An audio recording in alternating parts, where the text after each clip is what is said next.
Muy bien.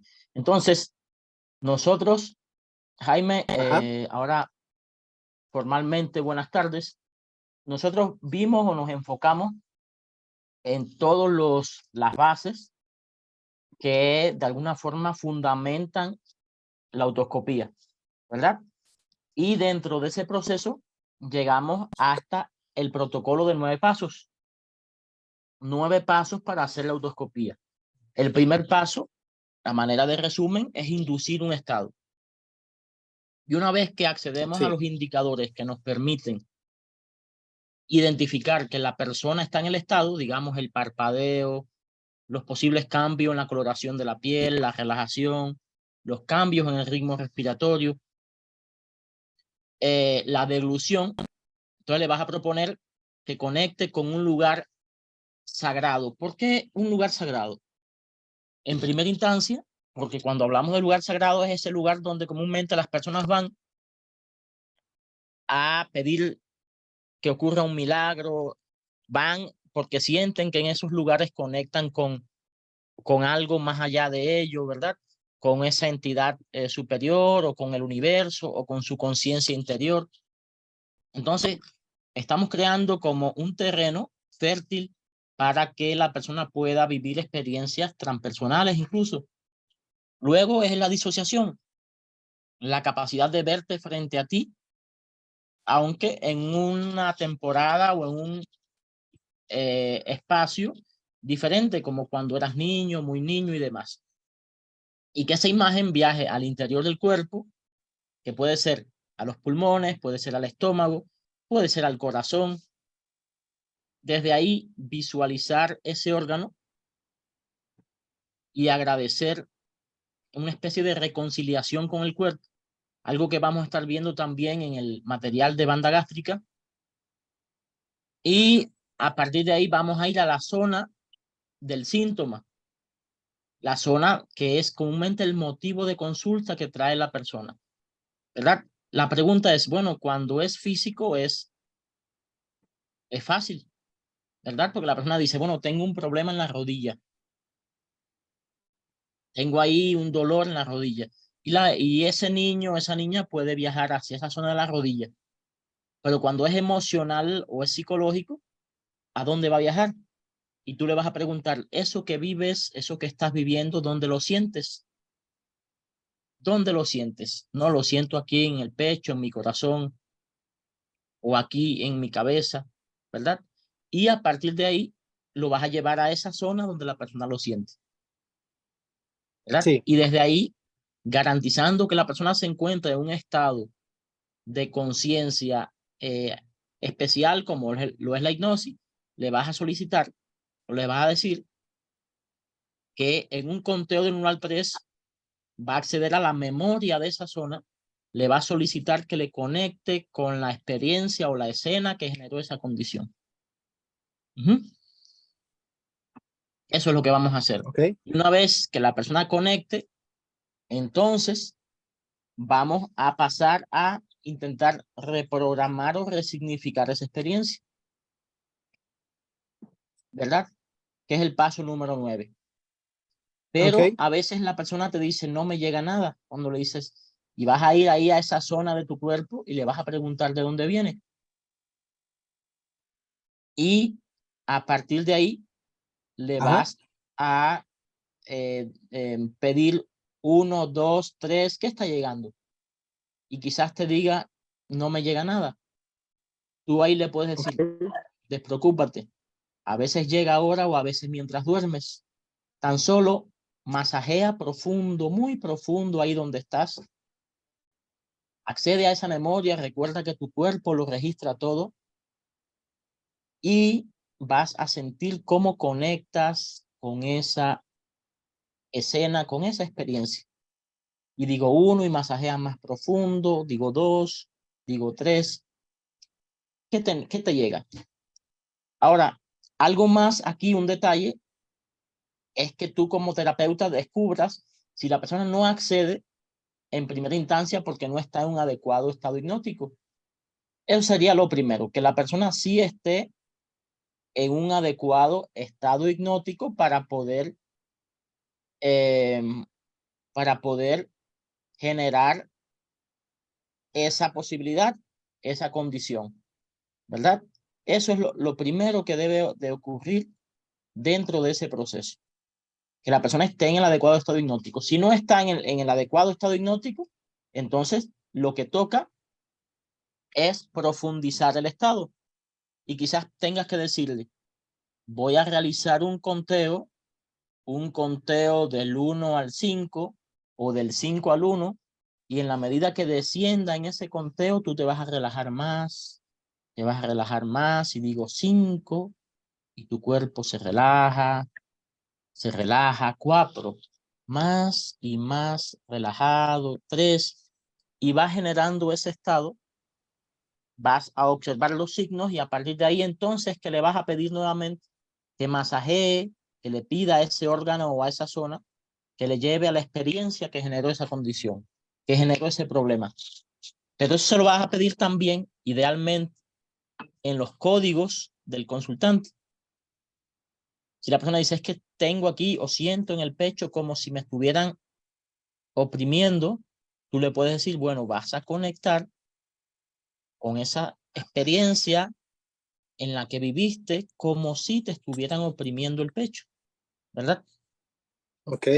Y le pídele que te conecte con esa experiencia, con la primera vez, con la escena que generó esa sensación donde te están oprimiendo el pecho.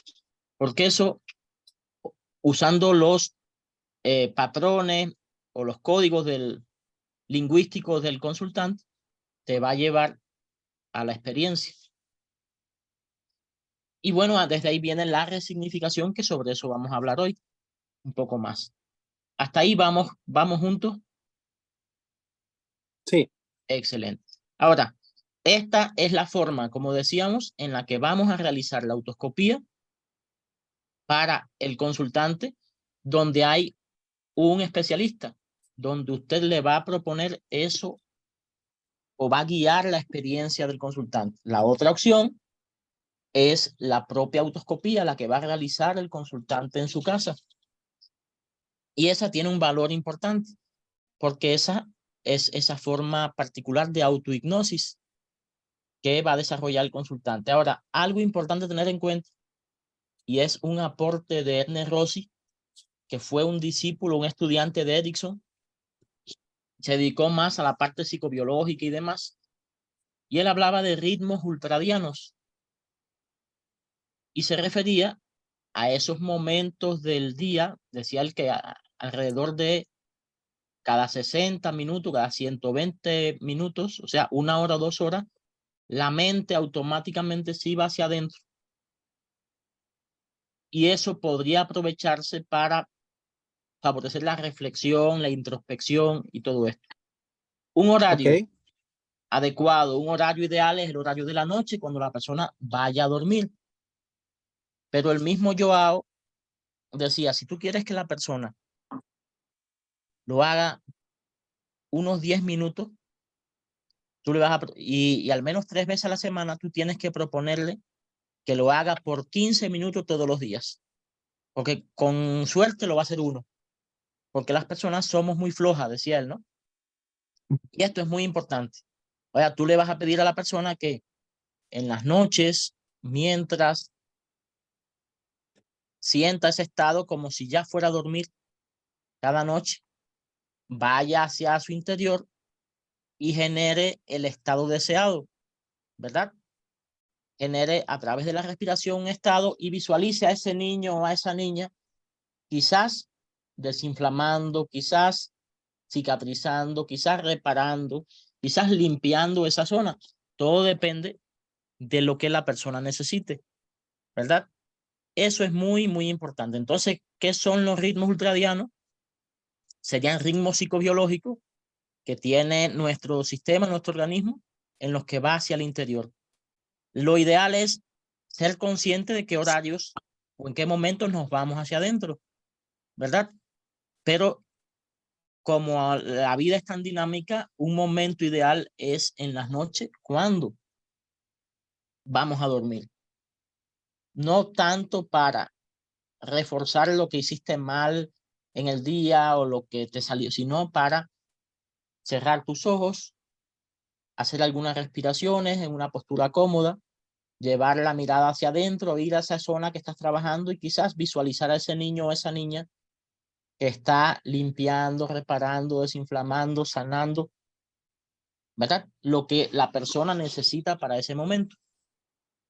Ahora, el punto es, imagina que tienes un consultante, un paciente en tu consulta, tú le desarrollas el proceso de autoscopía y al final del proceso, después que trabajas, resignificas, tú le vas a decir, y cada noche cuando vayas a tu cama, que pongas tu espalda sobre las sábanas y cierres tus ojos, tienes la posibilidad de hacer algunas respiraciones y visualizar, imaginar, sentir que ese niño, que esa niña está ahí, justo donde necesitas y está limpiando, está sanando. Cada noche así lo vas a vivir. Cada noche vas a imaginar. O sea, lo repites una y otra vez. Y esto es lo que se conoce como sugestión post-hipnótica. Son sugerencias que vas a desarrollar muy precisas para tu consultante para potenciar que eso se cumpla después que él haga su propio proceso de autohipnosis. Tú estás facilitando el proceso de autohipnosis o de autoscopía para el consultante con una guía verbal que le das cuando está en ese estado. ¿Verdad? ¿Hasta ahí vamos juntos? Excelente. Ahora, vamos a ver ahora que esto se comienza a poner bueno, como dicen, ¿no? Un punto importante de la autoscopía es que tú no le dices a la persona y ve a tu infancia o ve a un momento donde estabas en el vientre de mamá o ve a una vida pasada.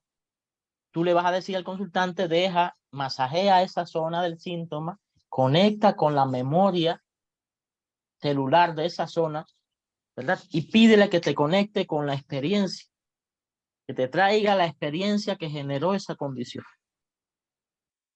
Y la persona espontáneamente se va a mover a un momento de su vida. Un momento que puede sí ser un momento de la adolescencia, un momento de la infancia, pero puede ser que la persona se sienta en el vientre materno. O que la persona sienta que está en una experiencia de vida pasada. Joao describe un caso que él vio de una persona con una cefalea occipital, o sea, dolor de cabeza de varios años en la zona occipital de la cabeza. Y ya había tenido estudios neurológicos que descartaban razones orgánicas, ¿verdad? Un tumor cerebral o un daño de otro orden. Él realizó la autoscopía. Y cuando realiza la autoscopía y va a esa zona de la cabeza, la niña va a la zona de la cabeza, masajea y le pide que conecte con la experiencia que generó esa condición, ella se ve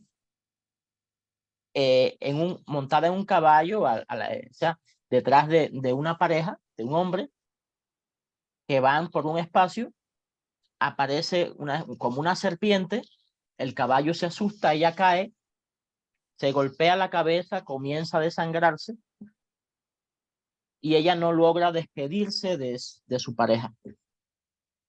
Es la experiencia que aparece. Bueno, aquí en el paso número 9 del proceso, Joao lo que hace es resignificar esa experiencia. Algo que vamos a ver hoy, que es agotar la energía de la experiencia. Permite que se despida de su pareja, que deje la energía de esa experiencia ahí, que trascienda la experiencia. Y bueno, lo demás es historia, desaparece la cefalea occipital.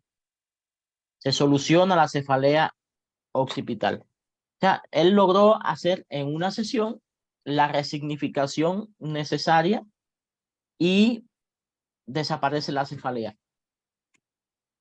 ¿Es o fue una experiencia de vida pasada? No sabemos cuán real es, ¿verdad? Solo sabemos que pudo haber sido real o pudo haber sido una experiencia simbólica. Pero el trabajo sobre la experiencia, ya sea real o simbólica, permitió el alivio, la solución del conflicto, del síntoma. Y eso es lo que se busca en este sentido. O sea, no hay un acto regresivo lineal. ve a tu infancia, ve al vientre, ve allá. Sencillamente, quien genera ese proceso es el síntoma. Conectas con el síntoma, conectas con la sensación y de ahí le pides que vas a hacer un conteo del 1 al 3 y cuando diga 3 va a estar conectado con la escena o la experiencia que condicionó o que generó esa condición. Y la mente no va así. La mente trabaja por saltos, digamos saltos cuánticos, ¿verdad? Y eso es lo que vamos a obtener hasta el paso número 8 en este sentido. Pero sí insisto en la importancia del contacto, que la persona entre en contacto con esa zona desde la emoción, ¿verdad? Para que se facilite la experiencia de conexión con la escena programante o la escena condicionante, que puede estar en cualquier parte, que puede ser real o puede ser simbólica. Esto, hasta aquí vamos claro. Excelente. Entonces, esto puede ocurrir de manera espontánea en cualquier sesión. Va a llegar una persona con un síntoma como motivo de consulta. Tú puedes pensar en la autoscopía como tratamiento de elección y cuando conectas con el síntoma, entras en contacto con el síntoma o con la zona y solicitas la experiencia, espontáneamente la persona se sienta en un momento de su vida, que puede ser también en un momento de otra vida. Eso es muy importante que lo tengamos en cuenta. Ahora, estos son algunos pasos que hay que desarrollar idealmente para facilitar que esa experiencia sí se resignifique, ¿verdad? Son algunos pasos.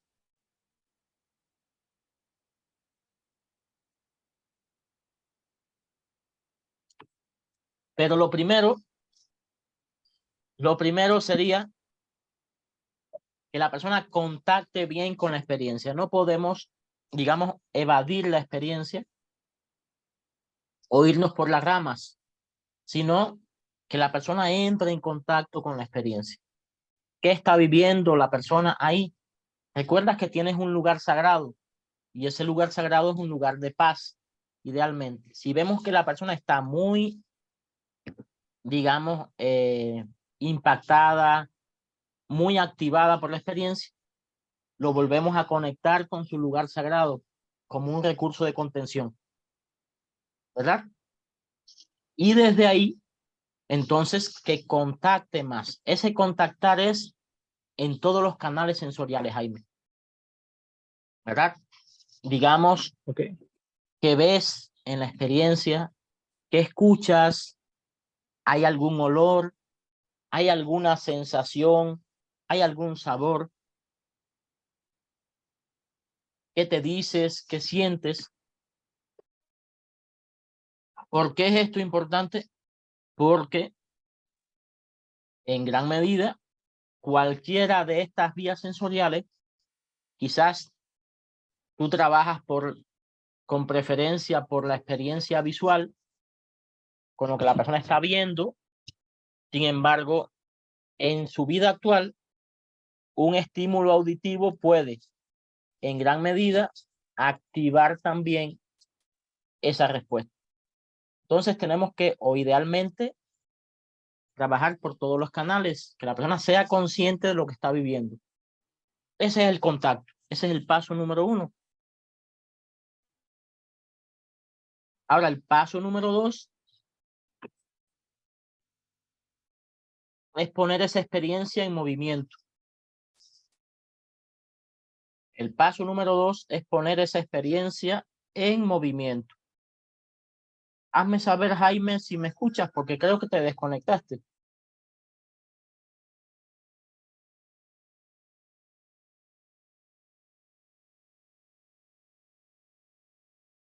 ¿Y cómo vamos a poner esa experiencia en movimiento?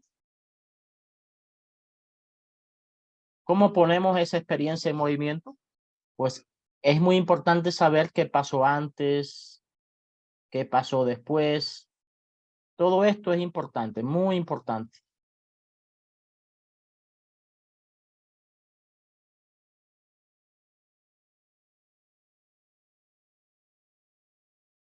¿Me escuchas, Jaime?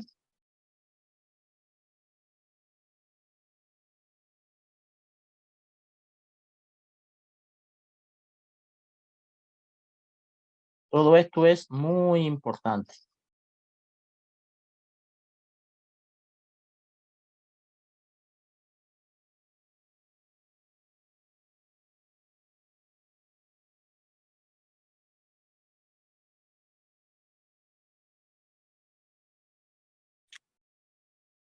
Muy bien.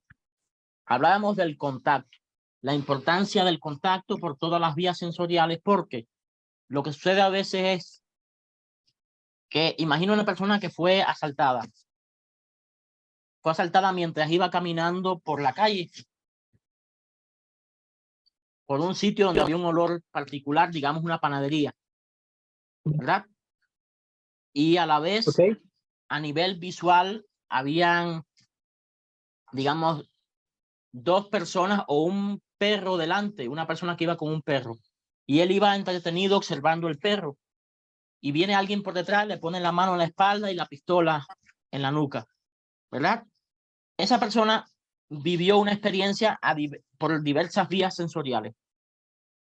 Y quizás el perro pueda activar la respuesta de alarma y generarle ansiedad. El olor a pan, sin saber por qué, también puede generarle un poco de malestar. O quizás la mano en la espalda. Y si tú dices que estás viendo, quizás conecte y descubra que es el perro. Pero mañana alguien viene, le pone la mano aquí y también lo active. Entonces tenemos que trabajar todas las vías sensoriales para ver cuáles son las que están generando esa condición. Por eso el contacto en el contacto hay que observar todas las vías sensoriales. Ajá. ¿Qué hueles? ¿Qué ves? ¿Qué sientes? ¿Qué te dices a ti mismo?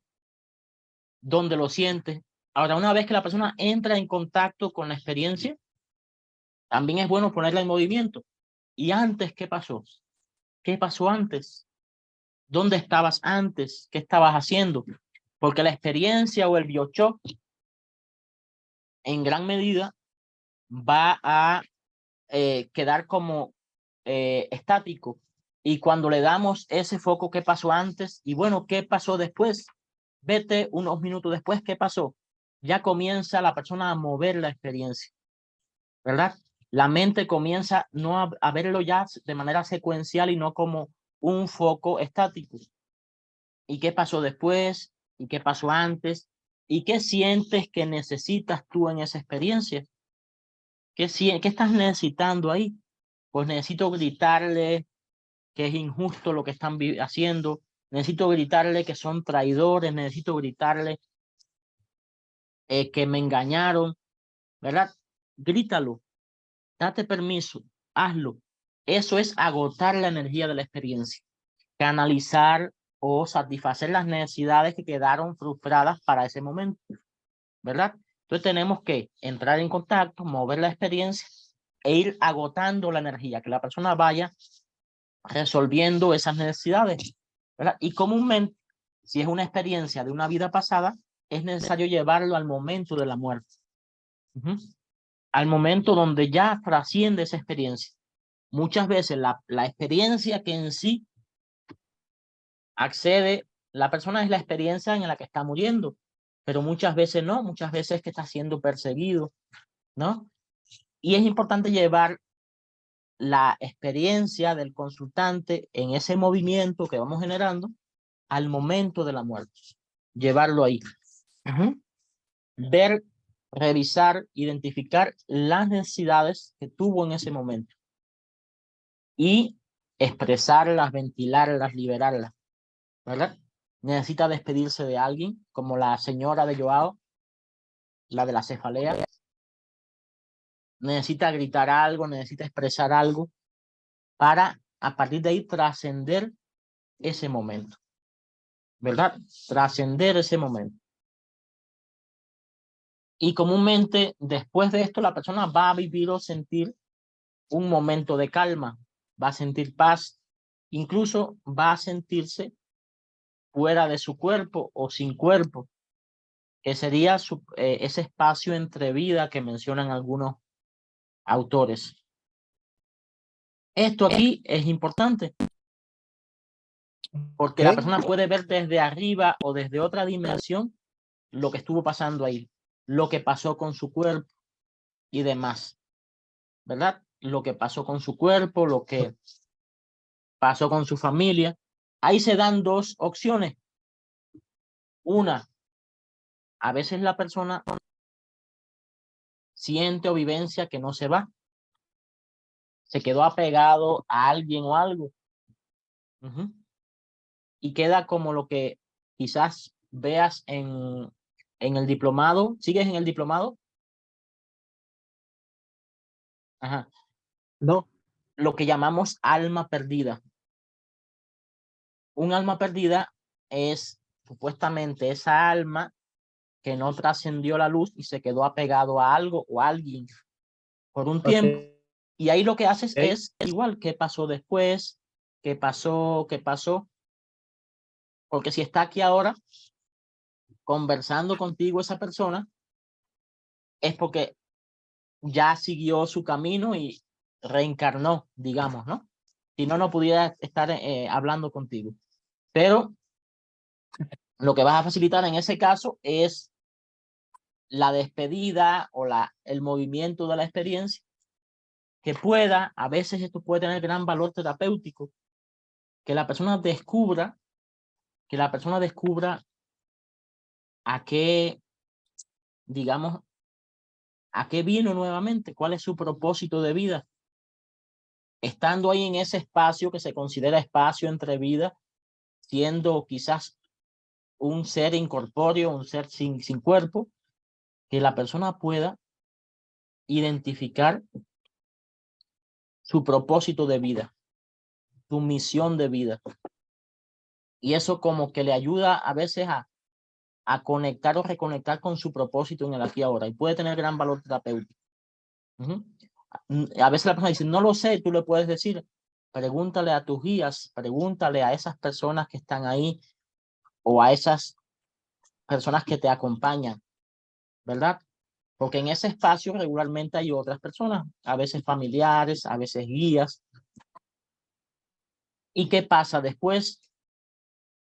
¿Verdad?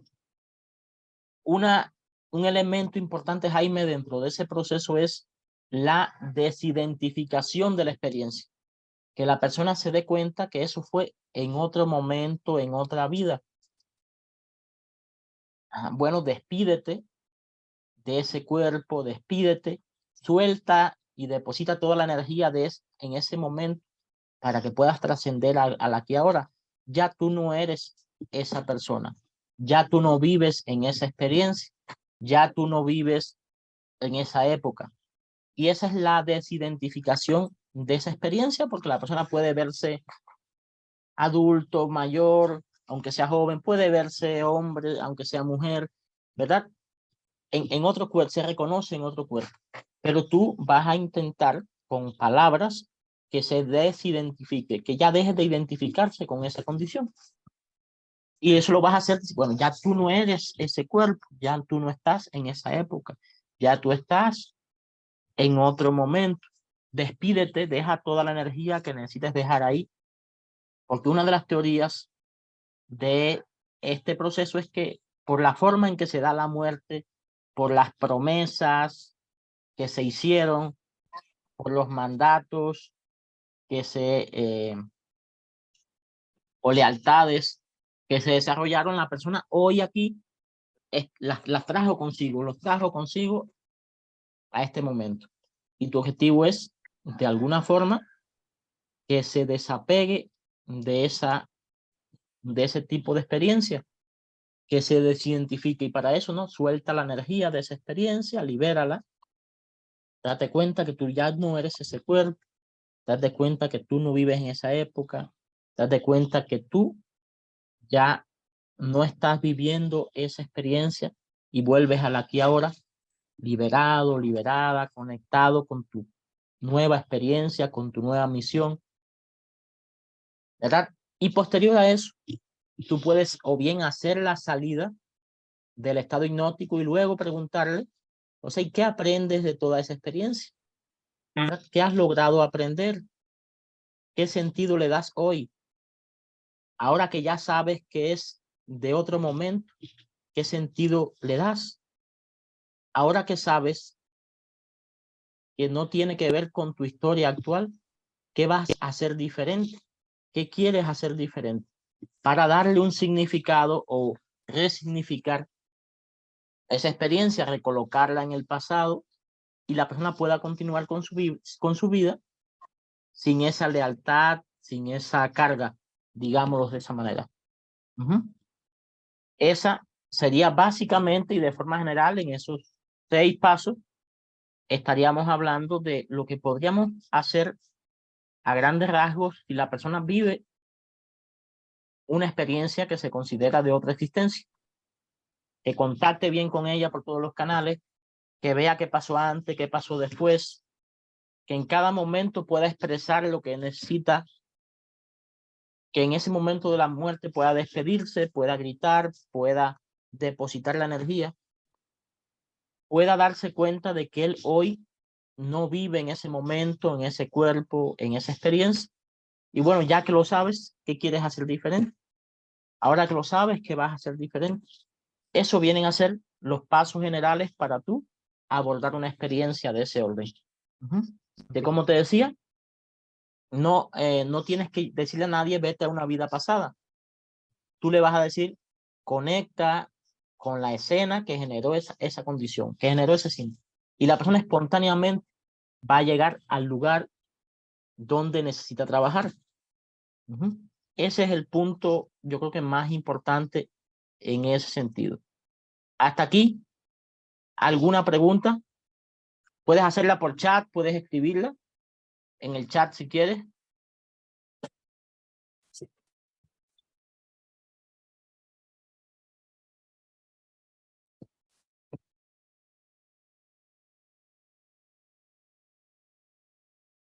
Entonces,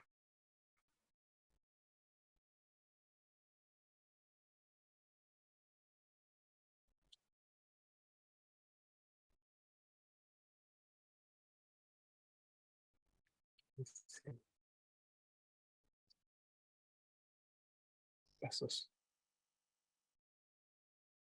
de la experiencia.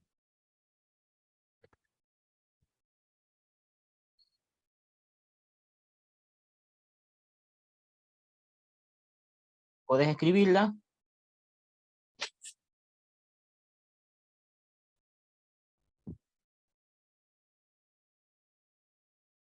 De 15 pasos. ¿Por qué 15? Los 9 anteriores. Los 9 de la autoescopía. No, estos 6 pasos vienen a ser una de las formas de desarrollar el paso número 9. ¿Verdad? Que es el paso donde tú vas a resignificar la experiencia. ¿Verdad? Es una vez que la persona entra en contacto con la experiencia programante, con la experiencia, entonces tú desarrollas estos 6. ¿Verdad? No quiere decir que siempre tienes que desarrollar los 6, porque no siempre hay que llevar a la persona al momento de la muerte. Porque puede ser que la experiencia sea de la infancia, ¿verdad? A veces la experiencia puede ser dentro del vientre materno. Y entonces aquí lo que tienes que hacer es el proceso de parto, que sienta cómo va saliendo del vientre de mamá. Y mientras sale, deja ahí y que en la placenta se va todo eso que necesita irse y él se libera. Él se libera de esa experiencia, ¿verdad? Yo trabajaba, no sé si te lo comenté la vez pasada, ahí en Guadalajara con un chico y yo lo puse para trabajar en postura fetal, en una camilla. Y desde ahí le dije que se fuera a un lugar seguro, un lugar de paz. Y él comenzó a sentirse como una playa. Pero esa playa donde el agua era tibia, cálida y demás, simbólicamente pareciera representar el vientre de la mamá.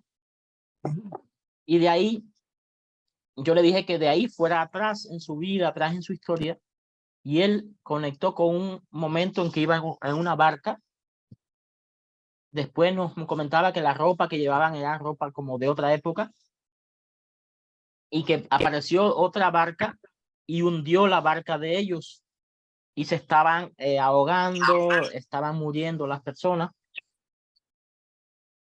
Y él comenzó a temblar, temblaba mucho.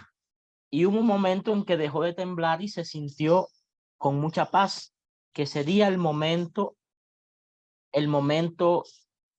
que se considera espacio entre vidas, ¿verdad? Espacio entre vidas. Él temblaba y yo estaba moviendo la experiencia. ¿Y qué sucede después? ¿Y qué sucede después? ¿Verdad? Y en esa experiencia, él llega un momento de calma y en ese momento de calma comienza a verse desde arriba, comienza a ver los cuerpos flotando en el agua, está flotando en el agua, flotando ahogados muchas personas. Comienza a ver su cuerpo que también se hunde. Y lo que yo le propongo es que necesitas hacer, que necesitas decir, que necesitas expresar para agotar la energía de esa experiencia, ¿verdad? Y luego recuerda que ya hoy no estás en ese cuerpo, hoy no estás en ese momento. Ahora que lo sabes, la resignificación, ahora que lo sabes, ¿qué quieres hacer diferente? Ahora que lo sabes, ¿cómo sientes que tiene que ver con tu vida? Y él dice que le hacía mucho sentido porque él de niño tenía muchas dificultades para entrar a una alberca. De hecho, fue a tomar clase de natación y le generaba mucha ansiedad, tenía mucho temor a ahogarse y demás. Y su relación con el agua y demás, con el mar y eso era un poco de evasión o rechazo. Y que eso le hacía mucho sentido. En ese caso, que era un caso demostrativo, en el que no teníamos un motivo de consulta, sino estábamos modelando una técnica, pero básicamente lo que hicimos fue esto, ¿verdad? Y es muy común que cuando la persona entra en contacto con la experiencia, la persona reexperimente, sienta como si lo estuviera viviendo nuevamente y va a sentir, en ese caso, como el que temblaba, su cuerpo temblaba por el frío y demás. Entonces, luego yo lo llevé nuevamente al momento de la playa, él se sentía en el vientre materno, ahí también vivió algunas experiencias y después él nace. Yo le propongo que se visualice saliendo de ahí también, naciendo. Y cuando nace,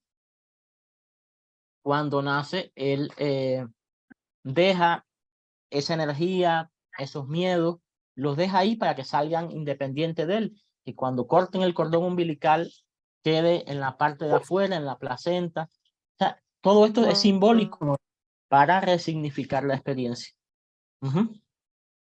¿Y tomamos la idea? Muy bien. Muy bien. ¿Hasta ahí alguna duda?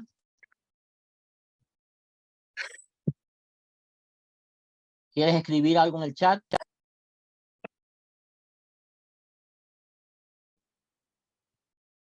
Qué lástima que no puedo. ¿No te escucho? No. Creo que la idea es muy clara. Solo falta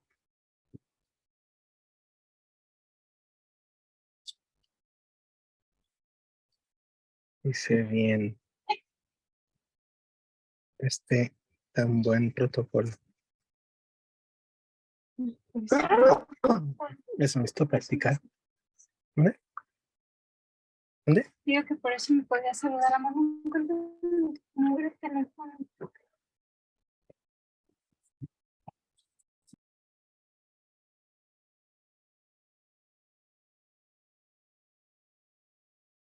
Ah, comprendo. Yo creo que algo muy importante, Jaime, en ese sentido es practicar los procesos. Eso es muy importante, las prácticas. Es muy importante. Ahora, existen, por supuesto, otras formas que vamos a estar viendo, otras formas de resignificar.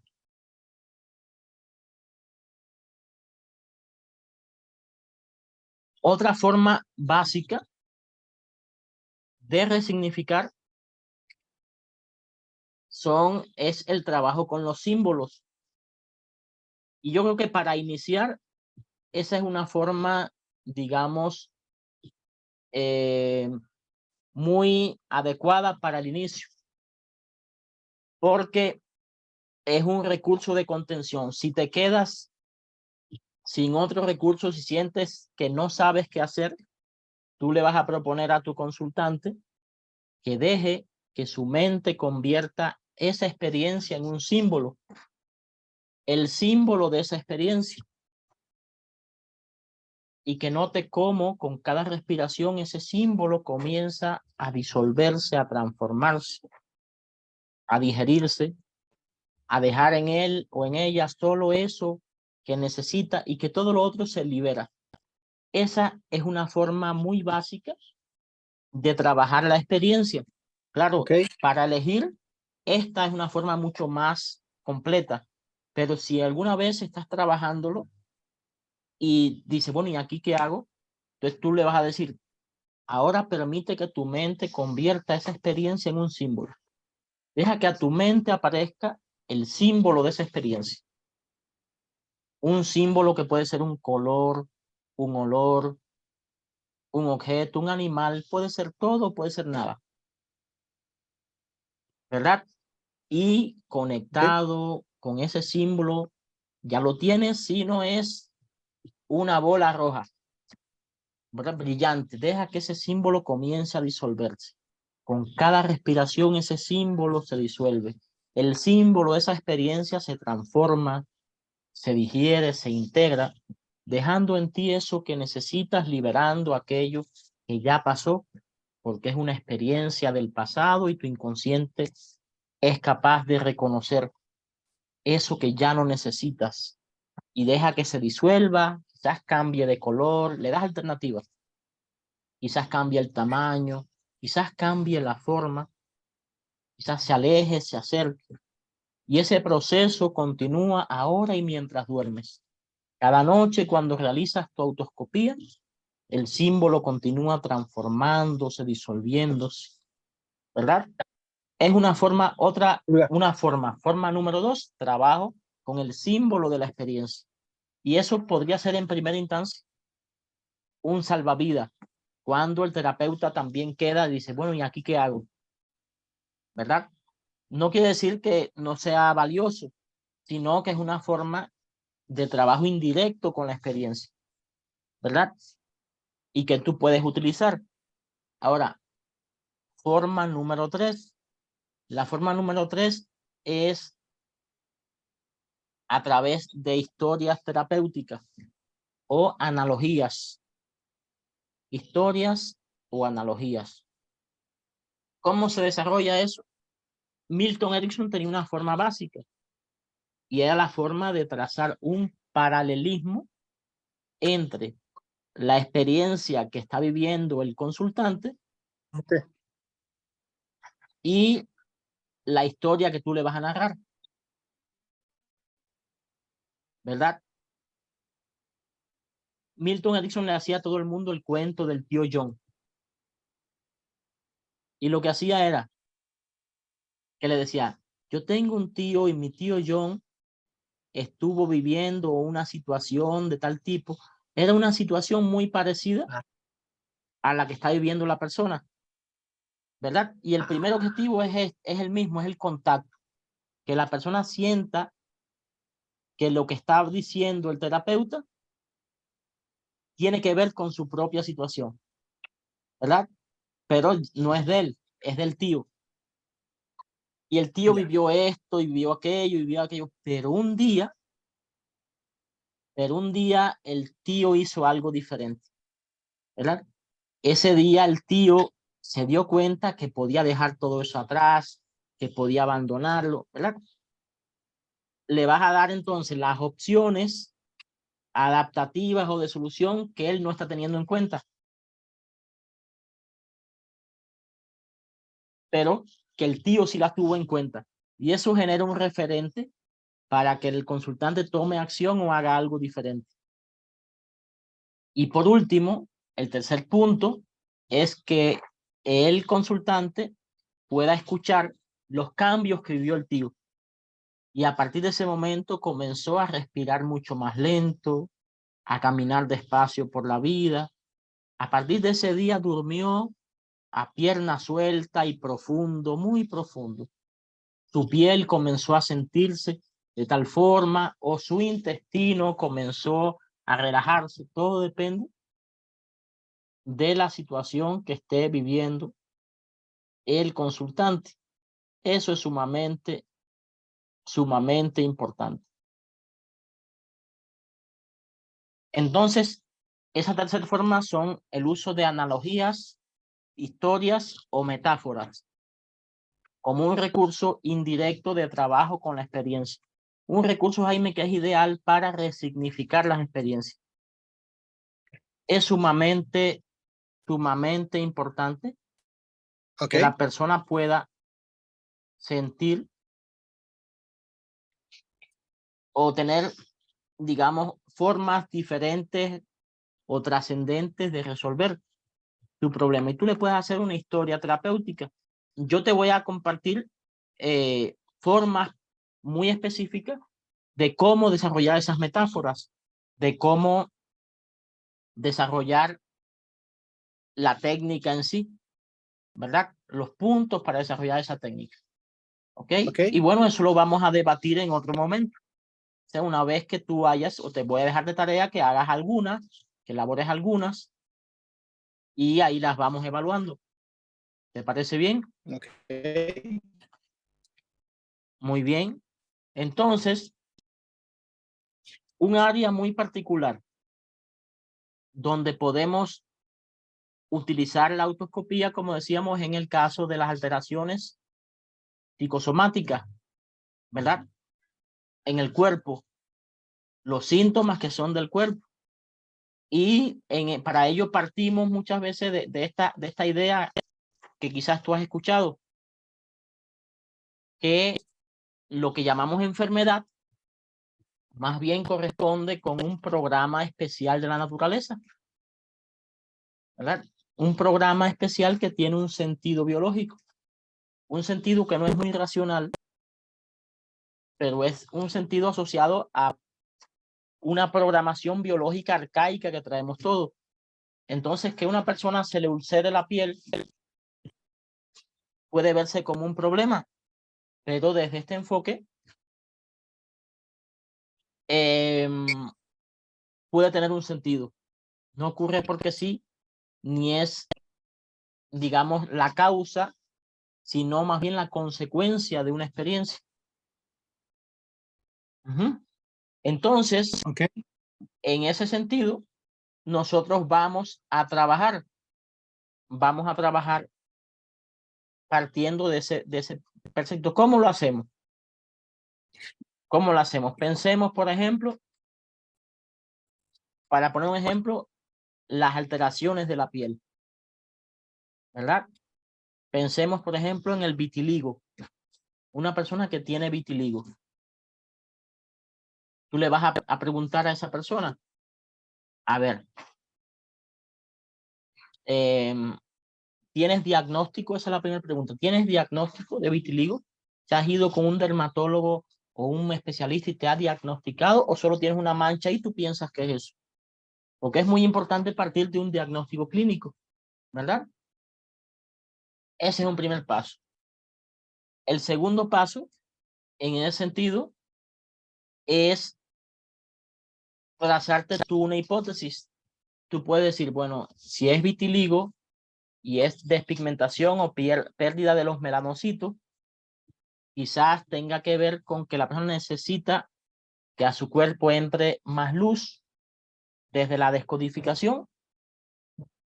El vitiligo se relaciona con una pérdida o una separación, una separación injusta y que la persona siente culpa, se siente culpable de esa separación. La separación intensa, injusta y con culpa, ¿verdad? Pero más allá de esa hipótesis, suponiendo que no tenemos formación en ese campo, yo le voy a decir, bueno, cuando te miras al espejo, ¿cuál es la parte que está despigmentada que más te afecta o más te molesta? No, la mancha que tengo o la despigmentación que tengo en el brazo izquierdo. Muy bien. Una vez que estás ahí, tú vas a desarrollar el protocolo de autoscopía. Y lo primero que tienes que hacer para desarrollarlo es inducir el estado, ¿verdad? Ya tú evaluaste, ya tú preparaste el consultante, le dijiste que no hay riesgos, le preguntaste si tiene experiencias con relajación, cómo hace, para ver si podemos aprovechar eso. Vas a inducir el estado hipnótico, le vas a pedir que conecte con un lugar sagrado una vez que aparezcan los primeros signos, ¿verdad? Vas a hacer la disociación y que ponga a ese niño ahí al frente, que ese niño entre, que vaya a cualquier parte base, que puede ser los pulmones, el estómago, el corazón. Si es una cuestión de la piel, quizás pueda ir a los pulmones como punto de partida. Y después de eso, le vas a pedir que después que agradezca a los pulmones, que tú veas que sí está en autoscopía, que sí está mirando hacia adentro, le vas a pedir que vaya a esa zona. Imagina que la persona tiene 5 años despigmentándose y tiene varias áreas despigmentadas, pero tú le vas a pedir que vaya a la más representativa, a esa que más le molesta. Ahí lo vas a llevar inicialmente, ¿verdad? A esa que me dijo que tenía en el brazo tal.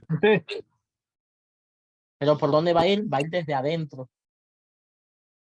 No va a ir por fuera, no va a ir a la piel por la parte de afuera, no, va a ir desde adentro, que se imagine que está dentro de la piel y desde ahí va a masajear en esa zona despigmentada. Va a observar antes que nada, para que haga el contacto con esa zona, cómo la observa, que ve, si hay algo que le llama la atención. Y desde ahí, en la medida que masajee, que conecte con la memoria de esa zona y le pida o deje que en su mente emerja, aparezca la experiencia que generó esa condición. Tú vas a contar del 1 al 3 y cuando diga 3 ya va a estar ahí. Te comento un caso. He tenido varios casos de ese orden, ¿no? Pues esa chica, ella se despigmentaba y ahí se tatuaba. Se tatuaba. Y bueno, ¿desde cuándo comenzó? Bueno, ya llevaba un tiempo, pero últimamente, hacía unos meses, se había separado de su pareja y a partir de ahí se habían, notaba que se estaba despigmentando más y había una en particular que había aparecido a partir de ahí. Eso tenía sentido, ¿verdad? Pero ese es solo el punto de partida y eso me lo dijo verbalmente, en estado consciente, no estaba en hipnosis. Entonces yo le dije, le induje el estado, la niña se puso al frente, entró al cuerpo, fue ahí cuando comenzó a masajear y le pedí que conectara con la experiencia que generó esa condición. Se vio de niña muy pequeñita, en un momento en que papá está recogiendo las cosas para irse de la casa y la mamá le dice, viste, por tus berrinches, ahora papá se va y nos quedamos solas. Era una experiencia de separación intensa porque papá era su figura, una figura significativa y con culpa. O sea, ella se sentía responsable de eso. Y le dio mucho sentido esa experiencia. Claro que ahí comenzamos a resignificar y yo le decía, ¿puede una niña ser culpable de que, de que papá se vaya?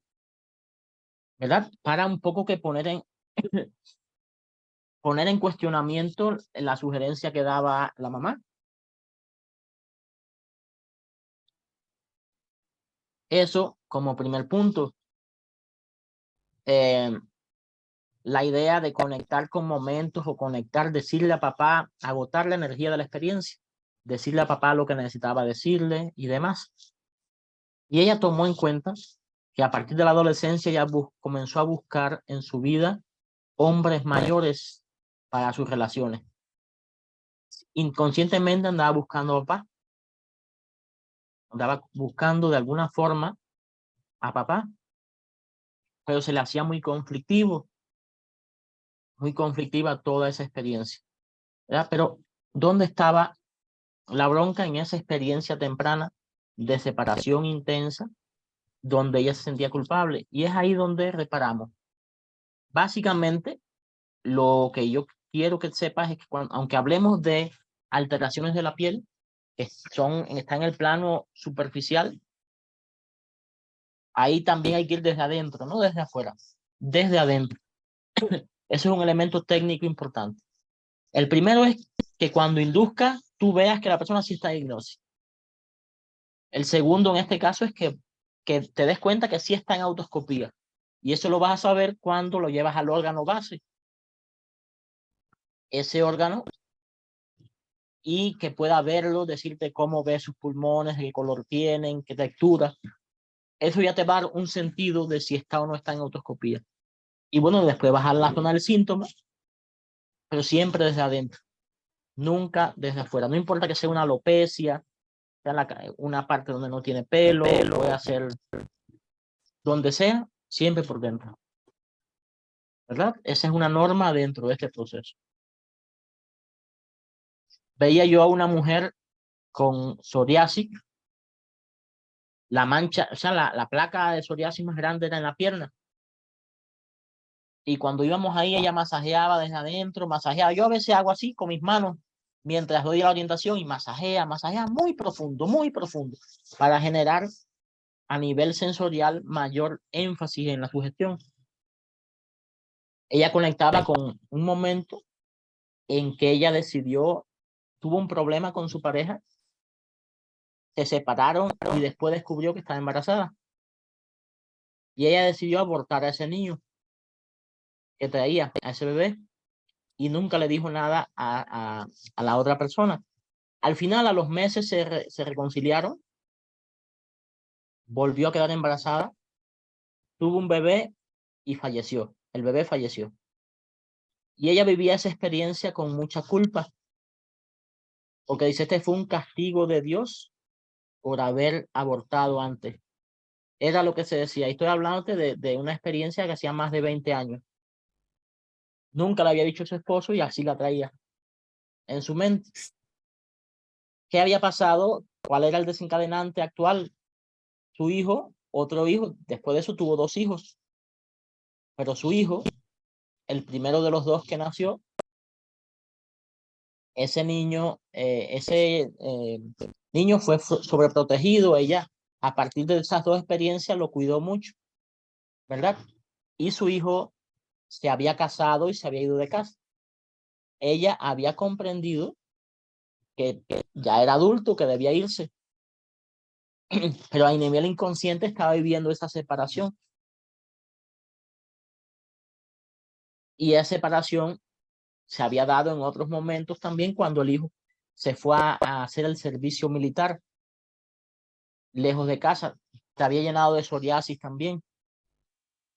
Una vez que trabajamos la experiencia, pero no la de que el hijo se haya ido ahora, el hijo actual se haya ido a casarse, sino los duelos que estaban en la etapa temprana, donde yo le decía, ¿crees que Dios, para castigarte a ti, iba a matar a un niño? ¿Crees que Dios, para castigarte, iba a tomar la vida de un niño? ¿Acaso Dios no es amor? O sea, no se trata de lo que yo crea, sino desde las creencias del consultante, intentar cambiar la perspectiva, ¿verdad? Le di la posibilidad de agotar la experiencia. ¿Qué necesitaba decirle a ese niño? ¿Qué necesitaba ella decirle a la mamá que fue de esa época? ¿Qué necesitaba esa mamá? Bueno, la comprensión. Tú que eres del futuro, que estás aprendiendo aquí ahora, ¿qué le dices? ¿Qué le das? ¿Verdad? Para de alguna forma cerrar o elaborar ese duelo que ella traía. Pero en cualquier caso, dígase psoriasis, dermatitis, vitiligo, siempre vas a ir desde adentro. Nunca vas a ir por fuera. ¿Sí copia esa parte?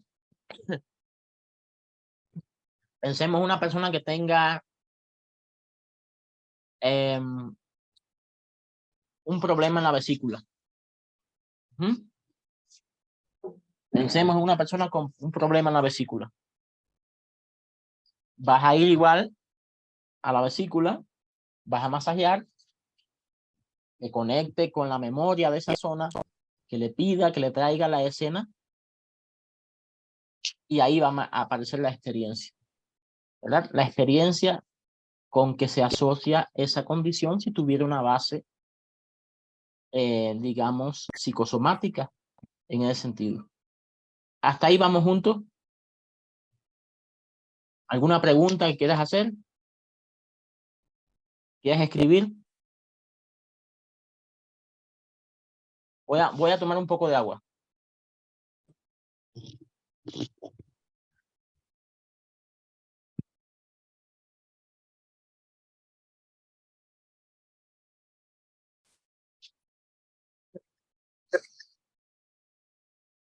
Ven para acá.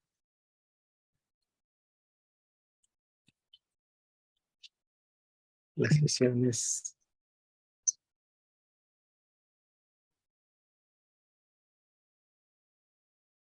oportunidad de cambiar.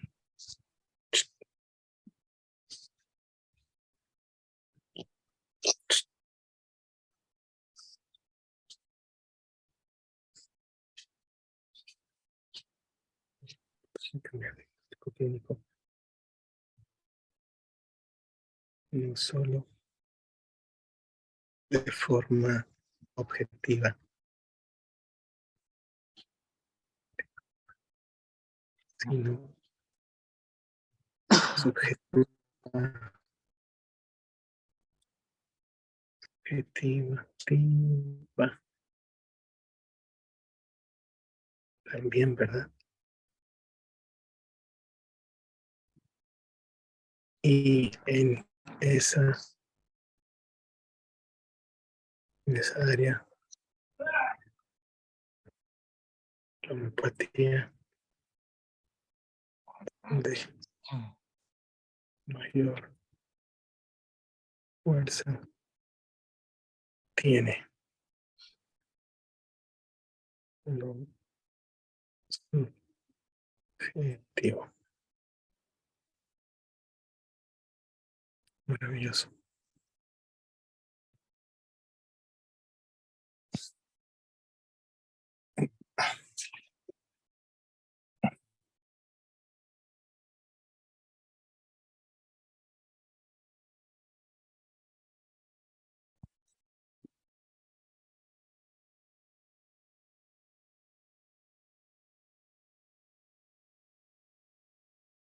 Coincido contigo, ¿verdad? Nosotros decimos desde este enfoque que lo que muchas personas llaman sea incurable, o la palabra incurable quiere decir curable desde el interior, ¿verdad? Ese in quiere decir curable desde el interior. Entonces es aquí donde podemos modificar. Esta persona de la psoriasis, yo pude seguirla por más de un año y no tuvo manifestaciones nuevamente de psoriasis en todo ese tiempo. De hecho, de una sesión a otra, el cambio fue significativo. El cambio fue significativo. O sea, ella tenía la piel muy blanca y la placa en la pierna era muy intensa. Y el hecho de que de la primera sesión que trabajamos a la segunda, lo que le quedaba era como una marca por fuera. A ella me la remitió una dermatóloga, que era mi familia, trabajábamos en la misma institución de salud en Cuba. Ven para acá. Y porque no le sentaban ningún tratamiento. Y Cuba es tan cálido como el verano de aquí en estos días, ¿no? Y dicen que la psoriasis pica y bastante, ¿no? Es muy molesto tener psoriasis con el calor. y ella lo único que le aliviaba era ponerse la nata de la leche cruda ahí en esa zona. Me decía una amiga, dice, tiene mucho sentido porque la leche simbólicamente es lo que tuvo que ver con esos niños que no pudo cuidar, que no pudo lactar. Pero bueno, esa es una hipótesis que podría tener sentido. Lo cierto es que esta persona la pude seguir por unos 14 meses y no tuvo más manifestaciones. Ahora, ¿se resolvió todo en una sesión? No, en la primera sesión que trabajamos con autoscopía, lo que apareció fue la situación de la muerte del niño, la muerte del niño. Hasta la sesión siguiente fue que ella me habló del aborto. ¿Por qué? A lo mejor ya lo había tomado consciente, ya lo había conectado, pero quizás no tenía la suficiente confianza para exponer algo de lo que se sentía ella culpable, haber abortado un niño, ¿verdad? Entonces, hablamos de que realizamos más de una sesión. Al menos estuvimos trabajando por tres sesiones, que es lo que te quiero explicar ahora. Veo que levantas la mano. ¿Quieres escribir algo?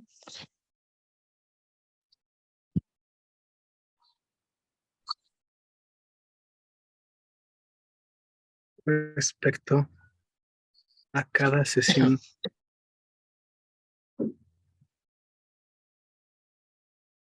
utilizamos el mismo protocolo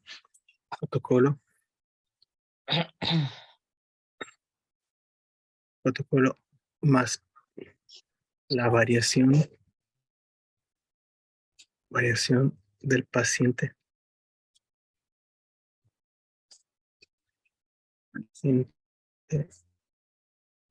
Cambiará.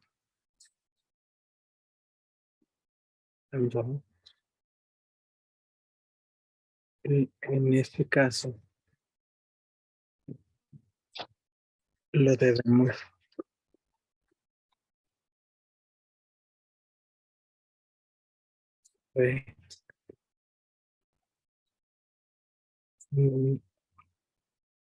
significar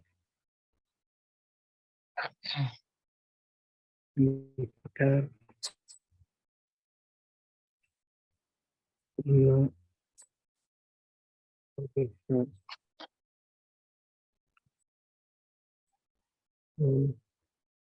inferir la lo explique.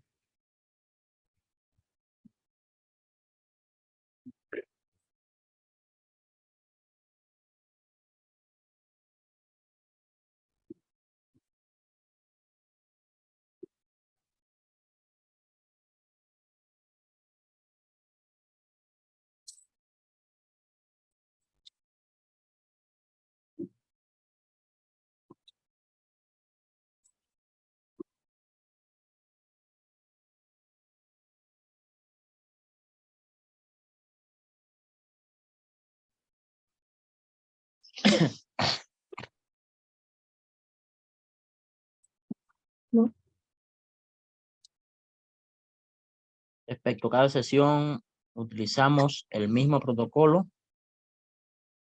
más la variación del paciente, y en este caso debemos resenificar y no regresar a primera sesión anterior. Yo te voy a explicar y ojalá que la explicación si no me aclaras ahí, ¿no? A ver, en el primer caso, la persona llega, tú haces una evaluación, preparas al consultante, haces la autoscopía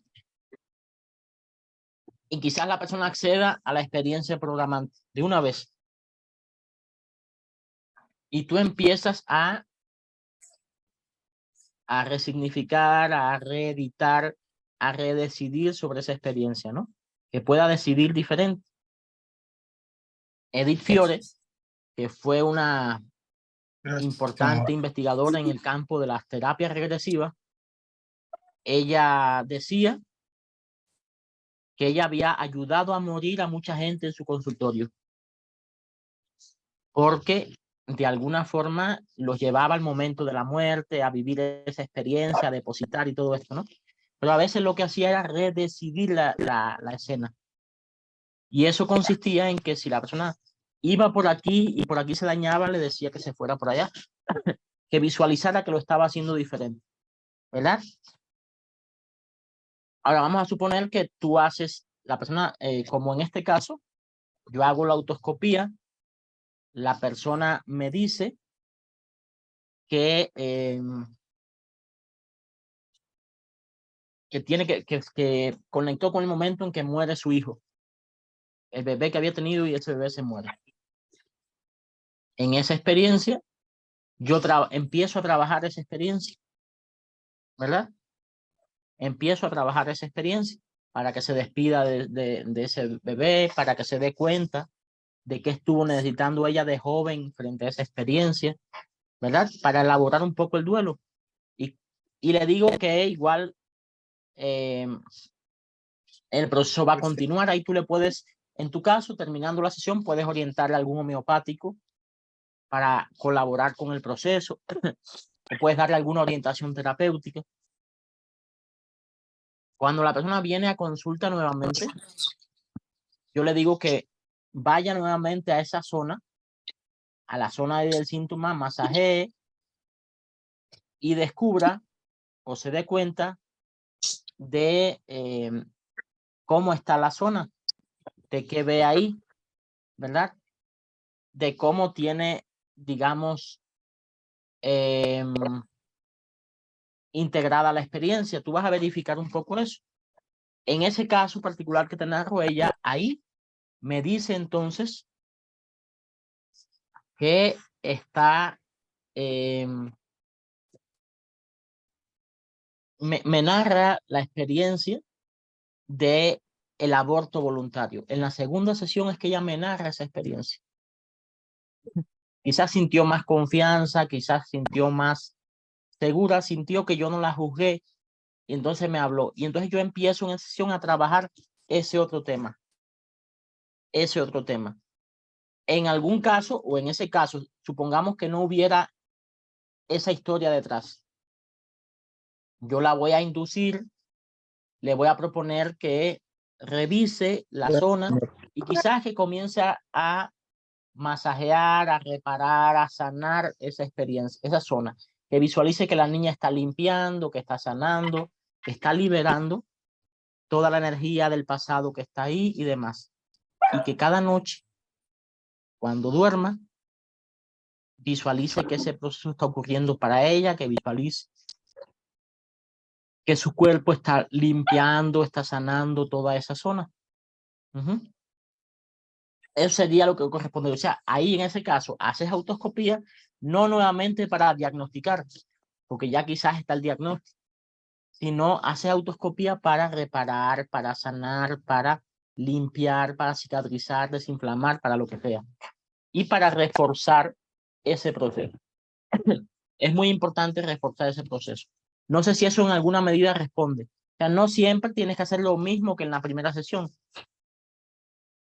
Muchas veces, en la segunda sesión, si ya trabajaste sobre la causa, lo que hagas es ya reforzar ese proceso. No sé si eso te responde, Jaime.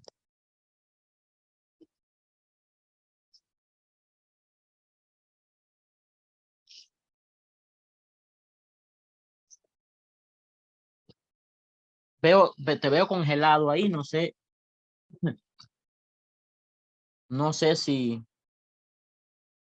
me escuchas.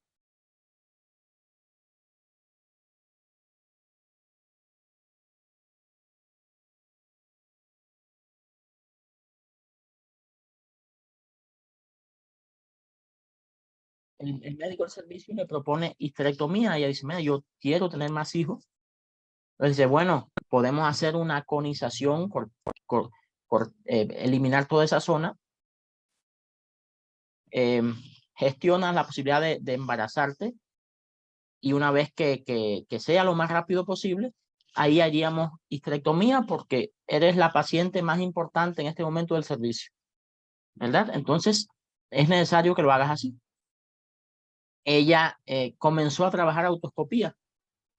Llevó la niña a esa zona, masajeó y conectó con un conflicto, ¿verdad? En ese conflicto, ¿cómo tú puedes ayudar a agotar la experiencia? Bueno, una forma es permitirle que la persona llore, ventile lo que siente. El dolor de la experiencia, que lo llore, que lo grite, que exprese lo que necesita expresar, que se despida, que se dé cuenta que es algo del pasado, que ya hoy no está viviendo esa experiencia. Eso está muy bien, ¿verdad? Se hace otra sesión donde vuelve a ir ahí, revisa la experiencia, cómo está integrada. Ya no es a la zona, es a la experiencia, ¿verdad? Al recuerdo. Cómo lo integró, si hay algo más que necesita decir, expresar, ventilar, canalizar. Y a partir de ahí, bueno, ella va a la consulta, le hacen la conización, o sea, le cortan toda esa área, era muy intensa, muy extensa. Y lo que sigue, ¿qué es? Bueno, lo que sigue es la autoscopía para generar inmunocompetencia, inmunoestimulación. Visualizar a la niña ahí cicatrizando, sanando, limpiando. Ya no el recuerdo. El recuerdo fue en la primera sesión y en la segunda. Sino aquí es limpiando, sanando, cicatrizando. La realidad, como dice Joao, la gente es muy floja, ¿verdad? La gente es muy floja porque en consulta yo sí hice ese proceso para ella, que visualizara que estaba limpiando, estaba cicatrizando, que estaba sanando toda esa zona, que le agradecía a su Dios por permitirle la experiencia y demás, ¿no? Y ella debía hacerlo en casa al menos 2 veces al día. La sugerencia es esas 2 veces al día por al menos 15 minutos. Vas a visualizar que limpias en la hora de dormir y en las mañanas, para que con suerte lo haga en la noche o en un horario y 2 o 3 días a la semana. Y bueno, en la primera semana lo hizo bastante y a la otra se le olvidó y demás. Así somos los humanos. Sin embargo, cuando va al servicio, entonces fue en el año 2015, cuando va al servicio, el médico decía, bueno, la única razón por lo que yo creo el resultado de esta segunda biopsia, porque la primera fue una biopsia por punch, donde le identificaron que tenía esta situación. Ya la segunda fue la biopsia de todo el tejido. Dice, la única razón que yo creo esto es porque está firmado por la mejor patóloga del servicio. No me explico por cómo va a salir negativo ahora todo este proceso de esta segunda biopsia, ¿verdad? Como único, decía él, que en el primer ponchecito, que fue muy pequeñito, que haya ido todo, ¿verdad? Todo lo que era, como dicen ellos, maligno, ¿no? En ese sentido. Estoy hablando estoy hablando del año 2015 y estamos en el 2023, hace 8 años, y la persona sigue en estado de salud en ese sentido, ¿verdad? Porque el seguimiento, al menos en Cuba, es por 10 años en personas que tienen diagnósticos. Al menos una vez al año le hacen exámenes, colposcopía y el Papa Nicolau normal que le hacen a las mujeres, ¿no? Para ver si habría algún problema y no, y todo estaba en buena condición. Ajá. Entonces, aquí se trabajó en una primera sesión para el diagnóstico, en una segunda sesión para revisar cómo quedó integrada la experiencia asociada a esa condición, en una tercera sesión para inmunoestimular, para visualizar que limpiaba, que sanaba, y eso debería hacerlo la persona cada noche. Todo eso uno lo puede hacer en una sola sesión, ¿verdad? Tú puedes identificar, puedes ayudar a resignificar y puedes proponer que cada noche esté pasando eso para que la persona lo haga. Eso no quiere decir que no tenga que volver a consulta para tú reforzar y demás. Sí es necesario, pero lo ideal es que haya un seguimiento y hayan sesiones de reforzamiento. En Estados Unidos, el doctor Simonton, a los pacientes con cáncer, él le inducía un estado hipnótico, pensemos, y los ponía a visualizar que sus glóbulos blancos eran como tiburones blancos que devoraban el tumor.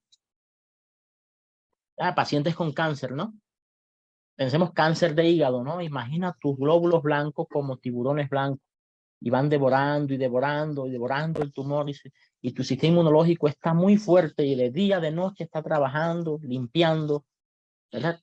¿Y qué encontró en su investigación? Bueno, la sobrevida de los pacientes que trabajaban era mucho mayor que los que no hacían estos ejercicios. Entonces tenían una mayor sobrevida. Otros tenían remitían del cáncer. Él no negaba otros tratamientos, complementaba, por supuesto. Y en otros casos había mayor sensación de control de la enfermedad, de control de la enfermedad y de sensación de control y de calidad de vida, mayor bienestar en las personas. Ahora, en esa experiencia, también puedes hacer trabajo de autoescopía solo para eso. Pensemos que llega a tu consultorio una persona que tuvo una intervención quirúrgica y está tardando en sanar, digamos. En ese caso, el objetivo no es diagnosticar nada. Tú no vas a ir ahí a la herida a diagnosticar de dónde viene porque sabe que es una intervención quirúrgica, ¿verdad? Tuvo la persona, no sé, un accidente y ese accidente una bala perdida le atravesó una caída y con una astilla de madera le tuvieron que abrir, limpiar y demás, ¿verdad? Tuvo una apendicitis y le tuvieron que abrir de urgencia, pero no está sanando bien y va a tu consulta. Y tú le puedes dar el homeopático, pero tú vas a inducir el estado hipnótico. Vas a llevar a ese niño ahí o a que visualice con los ojos de la mente esa zona y que visualice que se está cicatrizando, que se está sanando, que se está desinflamando. Ahí tú no diagnosticas. Ahí el trabajo solo es un trabajo de inmunocompetencia, un trabajo de solo terapéutico, no diagnóstico, ¿verdad? Y le vas a decir también en estado hipnótico, Jaime, que sería lo ideal, y cada vez que tomes este remedio homeopático, se va a potenciar por 3 el efecto de tu sanación. Es una sugestión y por vía psicológica, lo que por vía, digamos, bioenergética está generando el efecto homeopático, el remedio homeopático, por vía psicológica tú lo estás potenciando. Entonces tú vas a hacer en esos casos donde ya hay un diagnóstico, donde no es necesario saber de dónde viene porque es evidente, tú sencillamente vas a hacer la autoescopía para que vaya ahí a generar inmunocompetencia para que me optimice el resultado de la experiencia, pero además puedes desde ahí, con sugestiones, potenciar el efecto de lo que estás haciendo, de tu tratamiento homeopático también. Ahí te voy a compartir un pequeño video que de alguna forma explica la manera ideal en que puede hacerse este proceso, en que debería hacerse este proceso. Entonces, respecto a este punto, ¿alguna duda, alguna pregunta?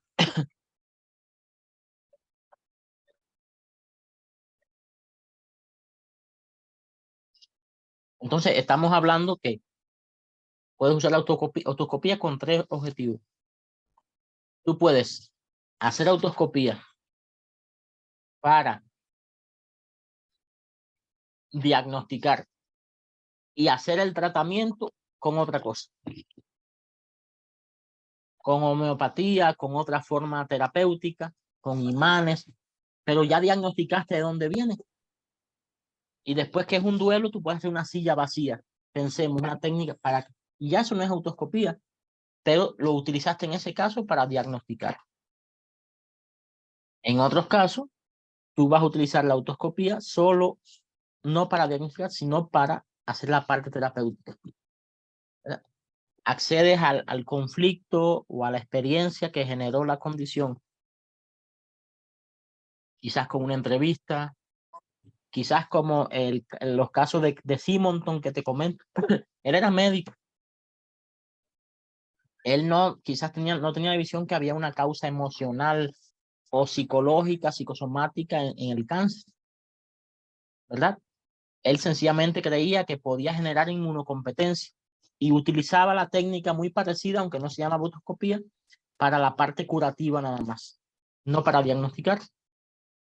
Entonces, esa es otra función. Y también puedes utilizar, y hay otros casos, una persona que está en una fase terminal de una enfermedad, tú puedes utilizarla no para ver de dónde viene, porque eso sería poner a la persona que le quedan quizás unos días de vida, ponerla o a entrar en contacto con experiencia de tristeza. No, tú puedes llevarlo ahí para reconciliarse con su cuerpo, para agradecerle a su cuerpo todo el tiempo en que estuvo, a ese órgano, para que agradecerle y demás.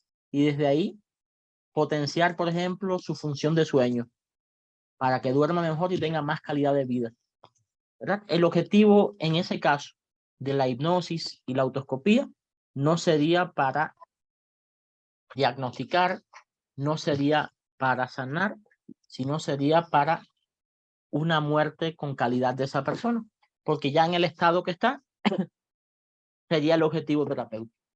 Entonces, la autoscopía es una técnica general que puedes utilizarla todo en dependencia del motivo de consulta y de la meta terapéutica que tengas. De lo que quiera el consultante también.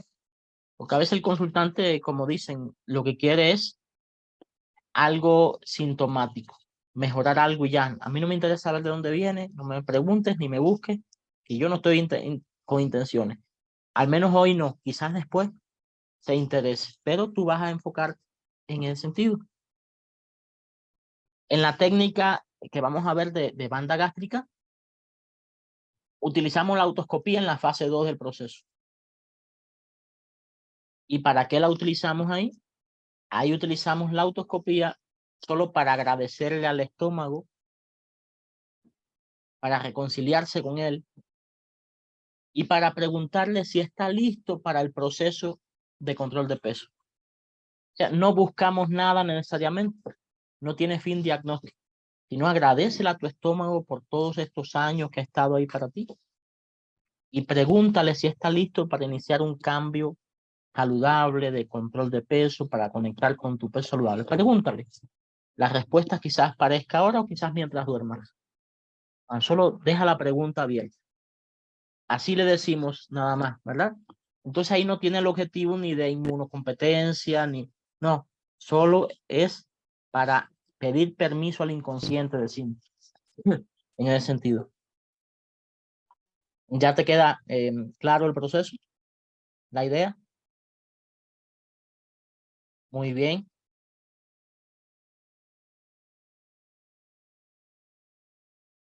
Ahora, el otro punto donde puedes utilizar la autoscopía es, en vez de ir a una experiencia, digamos, transexistencial, donde la persona vive una situación o una condición que tiene que ver con una supuesta vida pasada,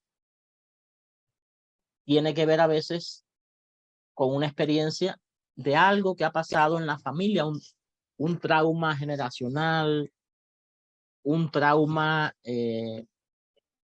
transgeneracional, un duelo que no se resolvió allá y que ha venido trascendiendo a las generaciones siguientes. Y ahí también puedes utilizar de manera simbólica la autoscopía para desconectar, para soltar eso. Por ejemplo, mis abuelos paternos tuvieron 12 hijos y el menor de los 12 hijos fue el primero en morirse, el más joven. ¿Y cómo crees que se llamaba ese hijo? ¿Cómo crees que se llamaba? Reiby. Se llamaba Reiby. Ajá. Y mi padre, que se llama Rafael, como su padre, y ya mis abuelos estaban muy mayores y no podían traer a casa a otro hijo. Fue un duelo, como dice este señor que ves aquí, Salomón Celán, un duelo injustificado e injustificable. Porque murió el más joven, un duelo de tiempo. ¿Cómo se va a morir el más joven de la familia? Y como fue algo que no pudieron gestionar, mi papá tuvo la misión, digamos, de traerlo a casa.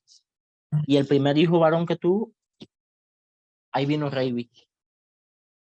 Pero para que veas, ¿no? Mi tía, la mayor de todas las hijas, a su primer hijo le puso Rafael. Todavía Reiby, mi tío no había fallecido. ¿Y qué tú crees que hizo ese Rafael? Ese Rafael, primo hermano mío, a su primer hijo también le puso Reiby. O sea, esa fue la dimensión de un duelo que fue silenciado. Y esos Sí. son los famosos duelos transgeneracionales que trascienden Ajá. a las generaciones siguientes. ¿Verdad? Transgeneracional. Entonces, a veces hay lealtades, hay patrones que uno sigue a partir de esos duelos, ¿verdad? Y con autoscopía tú puedes llevar a la persona que conecte con experiencias muy particulares o con situaciones, digamos, o con la figura, con la persona con quien está conectada, ya sea por el nombre, por las fechas, con quien esté conectada, y desde ahí generar la desconexión, la renuncia a esa lealtad, a ese patrón y demás, ¿verdad? Es muy, muy importante tener en cuenta eso. Mi tío falleció de 30 y tantos años. Supuestamente tenía algo en un pulmón. Lo fueron a operar y en la intervención quirúrgica falleció.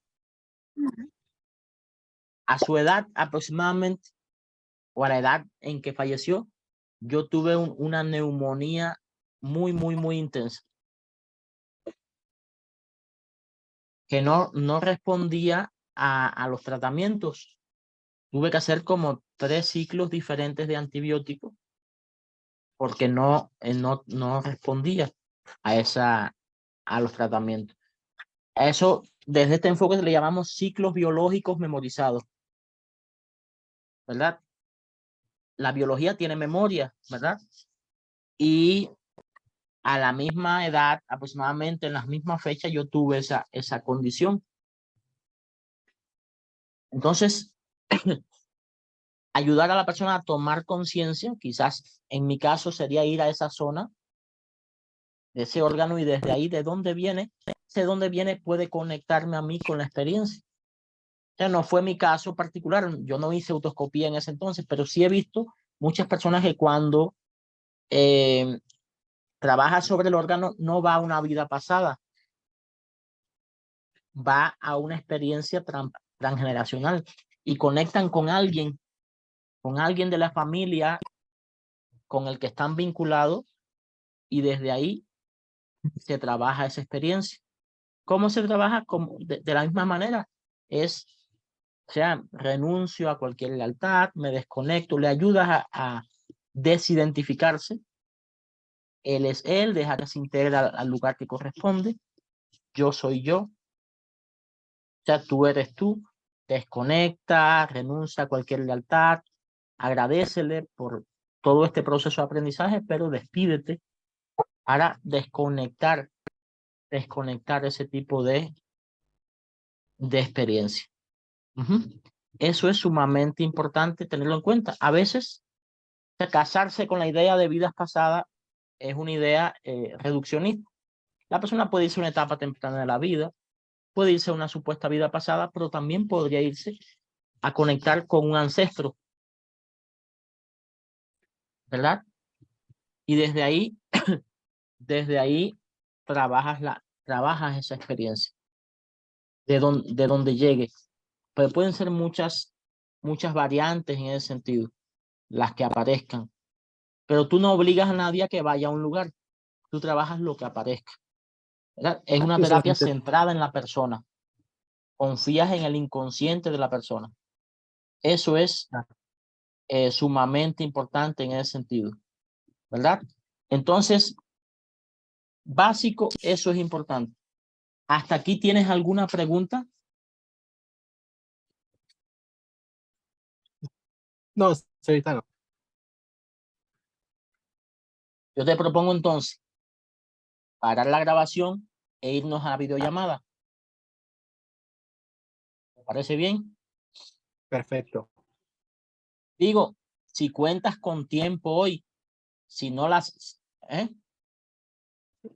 Vamos a videollamada Perfecto. por un momento. Déjame parar aquí.